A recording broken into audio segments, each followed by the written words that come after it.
सिकंदर घर से निकला था दुनिया जीतने के लिए, फतेह करने के लिए। दावा था मुझसे बड़ा कोई योद्धा नहीं है। दावा यह भी था कि मैं जिसे चाहूं घुटनों पर ला सकता हूं। मॉडर्न सिकंदर ने 40 दिनों तक खूब बवाल काटा। मॉडर्न सिकंदर यानी अमेरिका के राष्ट्रपति डोनाल्ड ट्रंप ने 28 फरवरी को युद्ध शुरू होने के बाद कहा, 3 मार्च को कहा हम जीतने वाले हैं, 7 मार्च को कहा ईरान को हरा दिया है, 9 मार्च को फिर कहा युद्ध खत्म होने वाला है, 13 मार्च को फिर कहा हम जीत गए हैं, 14 मार्च को कहा नाटो हमारी मदद करे, 20 मार्च को कहा नाटो देश कायर है, 22 मार्च को कहा ईरान खत्म होने वाला है। ट्रंप हर दिन बयान बदलते रहे और 7 अप्रैल का दिन आ गया और उन्होंने धमकी दी कि आज ईरान की सभ्यता खत्म हो जाएगी। याद होगा आपको, बड़ा चला रहे थे हम लोग भी। और अगले ही दिन यानी 8 अप्रैल को सीज फायर का ऐलान कर दिया, यानी टाइम फिक्स। लेकिन किस शर्त पर? शर्त यह है कि ईरान हार्मोज स्ट्रेट को खोलेगा। और आयरनी यह है कि इस युद्ध से पहले हार्मोज सबके लिए खुला ही था, यानी जो स्ट्रेट ऑफ हार्मोज पहले से खुला था, अमेरिका के हमले से वो बंद हुआ है। अब उसे खुलवाने के लिए सीज फायर किया गया है। $40 बिलियन खर्च करके डोनाल्ड ट्रंप ने खुले हुए हार्मोज को पहले बंद कराया, अब उसी को खुलवाने के लिए सीज फायर करवाया। लेकिन डोनाल्ड ट्रंप को इससे क्या हासिल हुआ? क्योंकि ईरान का एनरिच्ड यूरेनियम अभी भी उसी के पास है। ईरान का स्ट्रेट ऑफ हार्मोज पर कब्जा IRGC पहले की तरह ईरान में कायम है, वहां रिजीम परिवर्तन नहीं हुआ है। और मजे की बात व्यूअर्स ये है कि रूस ने इस दौरान तेल बेचकर खूब पैसे कमाए हैं। इससे भी बड़ी बात यह है कि ईरान ने अमेरिका के सामने सीज फायर के लिए 10 पॉइंट वाली शर्तें रखी हैं, जिसे ट्रंप ने शुरू में वर्केबल यानी व्यवहारिक बताया। हालांकि अभी इन शर्तों पर 10 अप्रैल से बातचीत शुरू होगी, लेकिन चर्चा शुरू होने से पहले ही इजराइल ने अपना रुख साफ कर दिया है। इजराइल ने कहा है कि वो लेबनान में हिजबुल्लाह को निशाना बनाता रहेगा, जबकि ईरान चाहता था कि लेबनान में बमबारी बंद हो।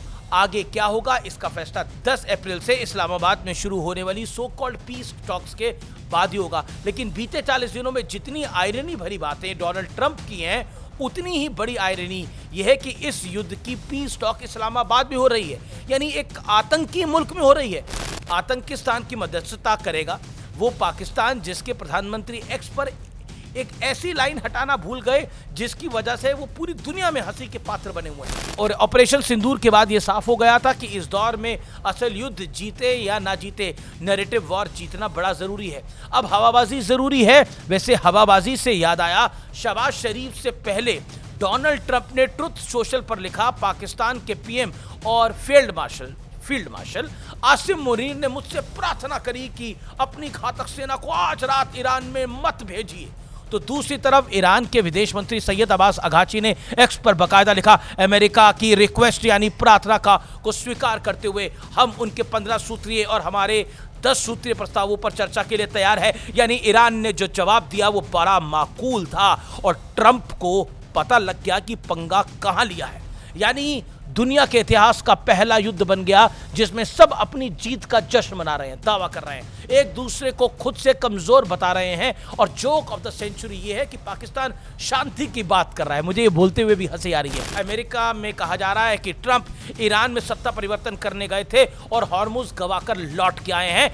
बहुत बुरा हाल हुआ है डोनाल्ड ट्रंप का इस जंग के अंदर, मैं आपको बता नहीं सकता। हंसी का पात्र बन गया है अमेरिका दुनिया भर के अंदर। अमेरिका में भी ये पूछा जा रहा है कि बातचीत की टेबल पर जब यूरेनियम का मुद्दा आएगा तब अमेरिका का क्या करेगा, अमेरिका का स्टैंड क्या होगा? क्योंकि ईरान तो अपना यूरेनियम देने वाला है नहीं। क्या अमेरिका फिर बैकफुट पर आएगा या फिर ईरान अपना सपना खुद तोड़ लेगा? या वार्ता सिर्फ दिखावा है? क्योंकि अमेरिका युद्ध में घुस तो गया लेकिन उसे एग्जिट पॉइंट की तलाश है और इस सीज फायर वाले पॉज से अमेरिका अपनी इज्जत बचाने की कोशिश में है, लेकिन इज्जत बची नहीं है। इन सबके बीच भारत कहाँ है? भारत अपने देशवासियों के हितों के साथ है। कैसे? साधारण पॉइंट्स पे समझाता हूं।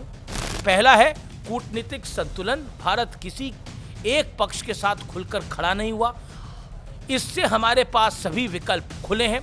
खाड़ी देशों के साथ भारत का व्यापार 170 से 180 बिलियन डॉलर सालाना है। इस क्षेत्र पर भारत अपनी ऊर्जा जरूरतों के लिए 85% निर्भर है। तटस्थता ने भारत को भविष्य के लिए कूटनीतिक स्पेस दिया है। दूसरा पॉइंट है ईंधन कीमतों पर नियंत्रण। नरेंद्र मोदी की सरकार ने टैक्स और मार्जिन मैनेजमेंट के जरिए बढ़ती कीमतों का असर आंशिक रूप से अब्सॉर्ब किया है।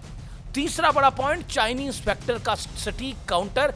चीन और ईरान के बीच बेहद घनिष्ठ रणनीतिक संबंध है, जबकि चीन और पाकिस्तान के बीच पुराना संबंध है। ईरान की खुली खिलाफत भारत के लिए एक नया फ्रंट खोल सकती थी, जिसको भारत ने नहीं होने दिया।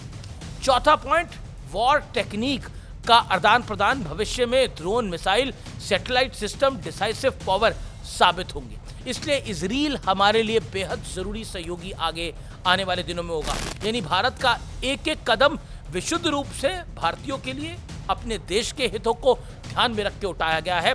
और भारत तो 1 साल पहले से ही ऑपरेशन सिंदूर के जरिए दुनिया को यह बता चुका है कि हम अपनों के लिए घर में घुसकर मारते भी हैं और फिर सही वक्त पर एग्जिट भी करते हैं। यानी युद्ध में घुसते भी हैं और कब हमें एग्जिट पॉइंट लेना है वो हमें पता है, और यही सत्य और तथ्य है। लेकिन लाख टके की बात, 100 बात की बात एक ही है कि अमेरिका के बुरे हाल हुए हैं ईरान के साथ युद्ध में।